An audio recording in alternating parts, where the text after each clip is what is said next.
Hello guys, how are you all? I hope you all are doing well. So today I'm here with the topic Farm Bill 2020. I know आप सभी लोग इस bill के बारे में जानते ही होंगे थोड़ा बहुत। चलिए, तो आज मैं आपको फुल डिस्कशन करती हूँ about this topic. So let's start. अच्छा, ये जो 3 फार्म बिल 2020 अभी पास हुए हैं, इनकी वजह से कितना सारा प्रोटेस्ट चल रहा है। हर जगह प्रोटेस्ट चल रहे हैं, हर जगह प्रोटेस्ट चल रहे हैं, है ना। तो लेकिन how many of you know that what exactly farm bill is? So let us discuss about it. Okay, so hi guys, today we will know about Farm Bill 2020. अच्छा, अब इस वीडियो में हम 3 चीज़ों के बारे में बात करेंगे। 3 चीज़ों के बारे में। Okay, first, current market system. Current market system मतलब करंटली किसानों के पास अपना प्रोड्यूस बेचने के लिए क्या क्या सिस्टम है ना। मतलब वो किन किन तरीक़ों से अपना प्रोड्यूस यानी कि जो उनकी फसलें हैं वो बेच सकते हैं। नंबर 2 पे हम बात करेंगे फार्म बिल 2020 के बारे में। फार्म बिल क्या है ये फार्म बिल 2020 एंड इनकी वजह से मार्केट में क्या क्या चेंजेस आएगा। सेकंड पॉइंट में हम इसके बारे में बात करेंगे। थर्ड पॉइंट में हम बात करेंगे जो फार्मर्स हैं वो इतना प्रोटेस्ट क्यों कर रहे हैं, हम इनके प्रोटेस्ट के बारे में भी बात करेंगे। तो आइए लेट्स बिगिन विद इट। पहले हम बात करते हैं करंट मार्केट सिस्टम। अब ये जो करंट मार्केट सिस्टम है, इसमें ये है कि जो फार्मर्स हैं, है ना, इसमें करंटली ये कह रहा है कि करंटली फार्मर्स के पास 3 वेज है, यानी 3 तरीके हैं जिनकी हेल्प से वो जो है अपनी प्रोड्यूस यानी कि जो फसल है वो सेल कर सकते हैं। ठीक है, पहला वे क्या है, लोकल मार्केट्स। पहला वो वे क्या है, लोकल मार्केट्स। लोकल मार्केट्स क्या है, लोकल मार्केट्स की अगर हम बात करें तो ये जो है लोकल मंडीज़ होती हैं। फार्मर्स के एरिया में जो लोकल मंडीज़ होती हैं, है ना, वहाँ पे क्या होता है कि जो फार्मर्स होते हैं वो अपना प्रोड्यूस सेल करने के लिए जाते हैं, है ना। और अगर जो है फार्मर्स को वहाँ पे सही दाम नहीं मिलता है, मतलब लोकल मार्केट जो कि लोकल मंडीज़ है फार्मर्स के एरिया में, अगर उनको फार्मर्स को यहाँ पे सही दाम नहीं मिलता है तो उनके पास जो ऑप्शन बचता है वो एपीएमसी का ऑप्शन है। एपीएमसी यानी एग्रीकल्चर प्रोड्यूस कमेटी। ये क्या है, ये ऑप्शन नंबर 2 है। ठीक है, या तो फार्मर्स क्या कर सकते हैं, लोकल मार्केट्स में सेल करें। अब क्योंकि उनको लोकल मार्केट्स जो कि लोकल मंडीज़ हैं वहाँ पे सही दाम नहीं मिल रहा है, तो उनके पास जो ऑप्शन बचता है वो होता है एपीएमसी का। एपीएमसी यानी एग्रीकल्चर प्रोड्यूस मार्केट कमेटी। ठीक है, अब इस मार्केट में क्या होता है, बेसिकली ये एपीएमसी है क्या। अगर हम एपीएमसी की बात करें तो एपीएमसी ये सरकारी मंडी है। सरकारी मंडी है यानी कि ये जो मंडी है वो गवर्नमेंट ने हर एक पर्टिकुलर स्टेट में सेटअप करके रखी है। अब क्या होता है कि करंटली क्या कहते हैं, जो इंडिया है अराउंड 6500 सरकारी मंडियाँ यहाँ पर हैं। ओके, अब क्या होता है कि ये जो सरकारी मंडीज़ हैं, इनमें जो गवर्नमेंट क्या करती है, इनमें गवर्नमेंट लाइसेंस इशू करती है। लाइसेंस इशू करती है किसके लिए, मिडलमैन के लिए लाइसेंस इशू करती है, जैसे कि एजेंट्स हो गए, ट्रेडर्स हो गए, उनके लिए जो गवर्नमेंट है वो लाइसेंस इशू करती है। अच्छा, तो अब क्या होता है कि जो किसान होते हैं वो सरकारी मंडी में आते हैं, अपने जो प्रोड्यूस है यानी कि जो उनकी फसल है वो उसको लेकर इन सरकारी मंडी में आते हैं। ठीक है, फिर क्या होता है कि जो उनकी फसलें होती हैं यानी कि उनका जो प्रोड्यूस होता है उनका क्वालिटी टेस्ट होता है, और उस क्वालिटी टेस्ट के अकॉर्डिंग ही उन फसल का यानी उस जो प्रोड्यूस है उसका ऑक्शन होता है। अब उसके ऑक्शन होने के बाद जो ट्रेडर्स होते हैं वो क्या करते हैं, उन किसान की फसलों को ख़रीद लेते हैं, और जब वो उन फसलों को ख़रीद लेते हैं तो उन फसलों पे यानी उन कमोडिटीज़ पे, उन जो फसलों पे ट्रेडर्स को टैक्स पे करना पड़ता है। अब जो टैक्स पे करना पड़ता है वो 0.5 to 8% होता है। अच्छा, वेरी इंपॉर्टेंट पॉइंट, ज़रूरी नहीं है कि टैक्स रेट सेम ही हो, ये हर जगह डिफरेंट होता है, हर एक स्टेट के हिसाब से हो सकता है। ओके, तो अब हम बात करेंगे तीसरे ऑप्शन की। पहला ऑप्शन फार्मर के पास क्या होता है, लोकल मार्केट का। सेकंड ऑप्शन क्या होता है, अगर वो लोकल मार्केट में उनको सही दाम नहीं मिलते हैं तो वो एपीएमसी में आते हैं, ठीक है, यानी सरकारी मंडी। और अगर यहाँ पर भी नहीं हो पाता है तो लास्ट ऑप्शन जो उनके पास बचता है वो ये बचता है कि मिनिमम सपोर्ट प्राइस यानी कि एमएसपी। अब एमएसपी क्या होता है, एमएसपी वो रेट होता है जिस पे जो फार्मर्स होते हैं डायरेक्टली अपना प्रोड्यूस गवर्नमेंट को सेल कर देते हैं। ठीक है, तो तीसरा ऑप्शन ये था एमएसपी का, जिससे जो है फार्मर्स अपने प्रोड्यूस को सेल करते हैं। अच्छा, आई होप आपको ये समझ में आ गया होगा। चलिए अब हम बात करते हैं 3 फार्म बिल 2020 की। ठीक है, now let's talk about farmers bill 2020। तो फर्स्ट बिल जो पास हुआ है वो है farmers produce trade and commerce promotion and facilitation bill 2020। Okay, second bill Farmers Empowerment and Protection Agreement of Price Assurance and Farmers Services Bill 2020। Third क्या है, Essential Commodity Amendment Bill 2020।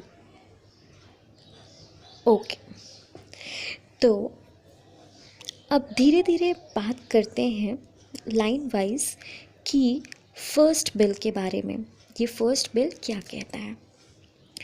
तो now let's know about the first bill that is farmers produce trade and commerce promotion and facilitation bill 2020। Okay, तो इसमें क्या है, पहले क्या होता था कि जो एपीएमसी में लिमिटेशंस हैं, एपीएमसी में क्या है, लिमिटेशंस हैं, जिसकी वजह से जो रिटेलर्स एंड होलसेलर्स थे वो क्या करते थे, वो मतलब जो फार्मर था, ठीक है, उससे डायरेक्टली कांटेक्ट नहीं कर पाते थे। मतलब होलसेलर और रिटेलर जो है फार्मर से डायरेक्टली प्रोड्यूस नहीं खरीद पाते थे, यानी कि फार्मर जो है डायरेक्टली होलसेलर रिटेलर को अपना जो प्रोड्यूस था, मतलब यानी कि जो अपनी फसल थी वो उनको सेल नहीं कर सकता था, है ना। तो एपीएमसी में जो सरकारी मंडी है, जैसे कि हमने पहले भी बताया कि एपीएमसी जो कि एक सरकारी मंडी है ना, उसमें क्या होता था कि जो ट्रेडर्स होते थे, लाइसेंस ट्रेडर्स, है ना, वो क्या कहते, उन्हीं के पास ये राइट था कि वो फार्मर से उनका प्रोड्यूस खरीद सकते थे। ठीक है ना, जो लाइसेंस ट्रेडर्स थे वो उन्हीं के पास ये राइट था कि वो फार्मर से उनका प्रोड्यूस खरीद सकते थे। एंड फिर जो प्रोड्यूसर एंड होलसेलर को मिडिल मैन से ख़रीदना पड़ता था। फिर क्या होता था कि जो प्रोड्यूसर जो होते थे, प्रोड्यूसर एंड होलसेलर होते थे, उनको मिडिल मैन से ख़रीदना पड़ता था। जैसे कि मैंने पहले ही बताया, जो कि क्या था, एपीएमसी में क्या होता था, जो कि एक सरकारी मंडी है, वहाँ पे मिडिल मैन क्या करते थे, फार्मर्स से प्रोड्यूस खरीदते थे, है ना, फार्मर्स से प्रोड्यूस खरीदते थे। तो वही चीज़ है यहाँ पे, क्या होता है इसमें, जो लाइसेंस्ड, और गवर्नमेंट उस पर लाइसेंस इशू करती थी, मतलब मिडिल मैन के लिए लाइसेंस इशू करती थी, और जो मिडिल मैन होते थे वो फार्मर से उनका प्रोड्यूस खरीद लेते थे, ठीक है, और उस पर वो टैक्स पे करते थे। अच्छा, तो क्या है कि जो इसकी वजह से जो प्रोड्यूस एंड होलसेलर को मिडिल मैन से ही ख़रीदना पड़ता था, मतलब वो डायरेक्टली जो है फार्मर से नहीं ख़रीद सकते थे। फिर क्या हुआ कि इसकी वजह से क्या होता था कि जो अल्टीमेट कंज्यूमर है, मतलब जो अल्टीमेट कंज्यूमर है, जो वो अल्टीमेटली प्रोड्यूस ख़रीदते हैं फार्मर्स का कंज्यूम करने के लिए, उन तक जो कमोडिटी है वो पहुँचते पहुँचते उनके प्राइसेस इतने हाई हो जाते हैं, जबकि जो फार्मर्स होते हैं उनको कम ही मिलता है, उनको उतना नहीं मिलता है, लेकिन जो सारा प्रॉफिट मिडिलमैन का हो जाता है। चलिए इसको मैं एक एग्जांपल से बताती हूँ। लेट्स से कि जो प्याज है, हम अभी क्या हुआ था, बीच में ऐसा हुआ था ना कि हम जो प्याज खरीद रहे थे वो इतनी महंगी हो गई थी, 100 रुपये पर केजी हम उसको ख़रीद रहे थे, है ना, हम उसे 100 रुपये पर केजी खरीद रहे थे, लेकिन उस टाइम भी बेचारे उन फार्मर्स को 10 रुपये किलो में ही लगभग मिलता था, ठीक है। तो क्या है कि तो इस बिल के अकॉर्डिंग क्या हुआ, इस बिल के अकॉर्डिंग गवर्नमेंट ने क्या किया, गवर्नमेंट ने कहा कि भाई आप प्राइवेट मार्केट सेटअप करने की उन्होंने छूट दे दी, ठीक है, उन्होंने बोला कि प्राइवेट मार्केट सेटअप हो सकती है, जिस पे जो है उस प्राइवेट मार्केट पे क्या होगा कि गवर्नमेंट का कंट्रोल नहीं होगा।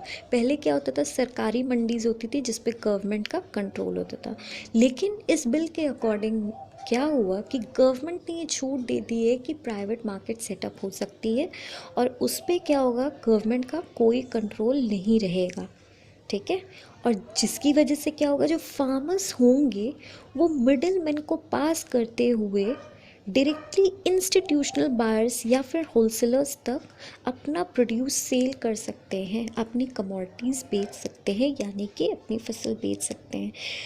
तो कहने का मतलब यही है कि ये जो बिल है, इसकी वजह से क्या होगा कि जो गवर्नमेंट है उन्होंने बोला है कि आप, मतलब एक प्राइवेट मार्केट सेटअप करने की गवर्नमेंट ने छूट दी है।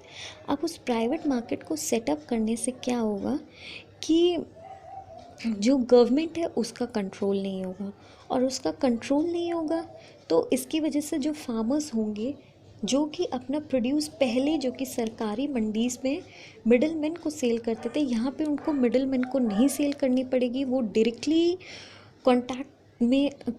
कांटेक्ट में आ सकते हैं इंस्टीट्यूशनल बायर एंड होलसेलर के, मतलब वो डायरेक्टली फार्मर्स जो है अपने प्रोड्यूस को इंस्टीट्यूशनल बायर्स या फिर होलसेलर्स को या रिटेलर्स को सेल कर सकते हैं, ठीक है।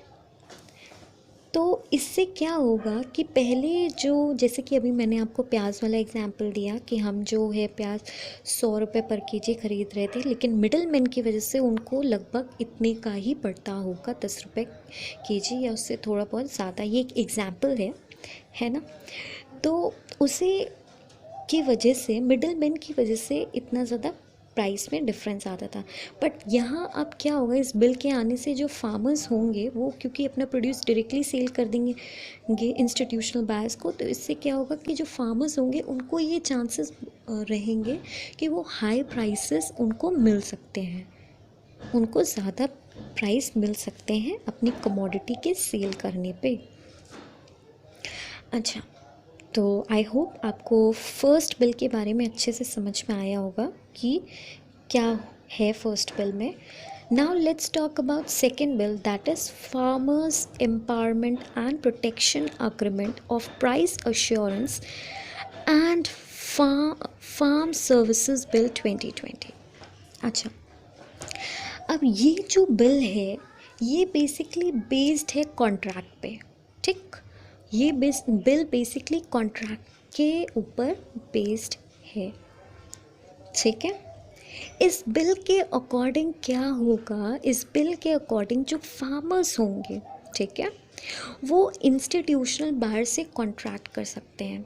ठीक है, जो फार्मर्स होंगे वो इंस्टीट्यूशनल बायर से कॉन्ट्रैक्ट कर सकते हैं, मतलब अग्रीमेंट साइन करवा सकते हैं कि जैसे कि जो फसल जैसे कि जो अभी हुई नहीं है ना, उसके लिए वो 5-6 मंथ पहले ही अग्रीमेंट करवा सकते हैं. मतलब जो है फार्मर जो है इंस्टीट्यूशनल बायर से एक कॉन्ट्रैक्ट रख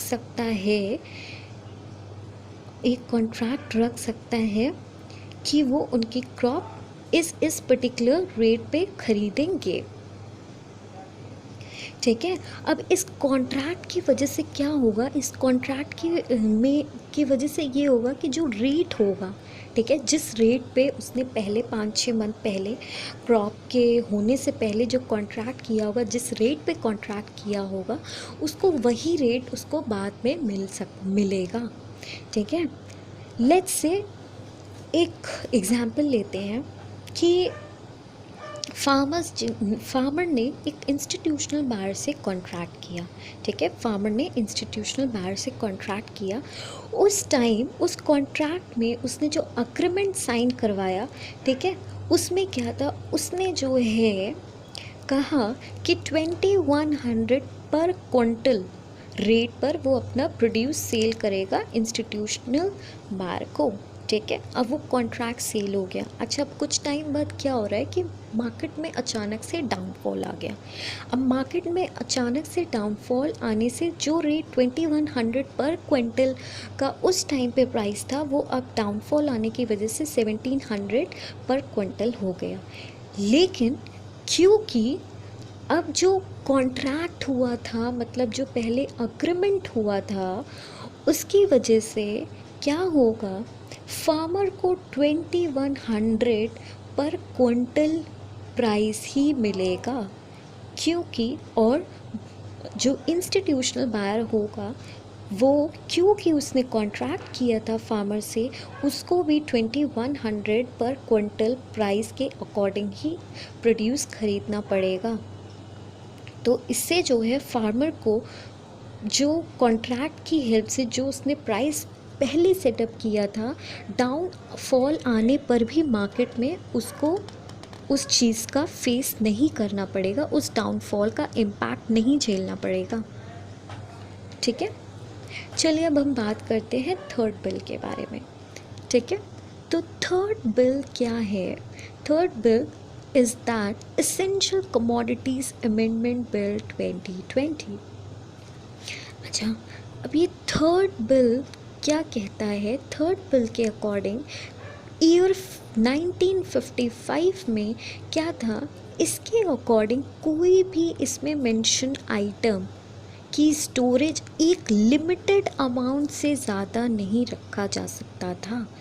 ठीक है, इसकी वजह से क्या होता था, जो होर्डिंग जैसी वगैरह एक्टिविटीज़ होती थी, इसमें कोई दिक्कत, मतलब इन दिक्कतों से इस चीज़ को बचाया जा सकता था, मतलब रोका जा सकता था.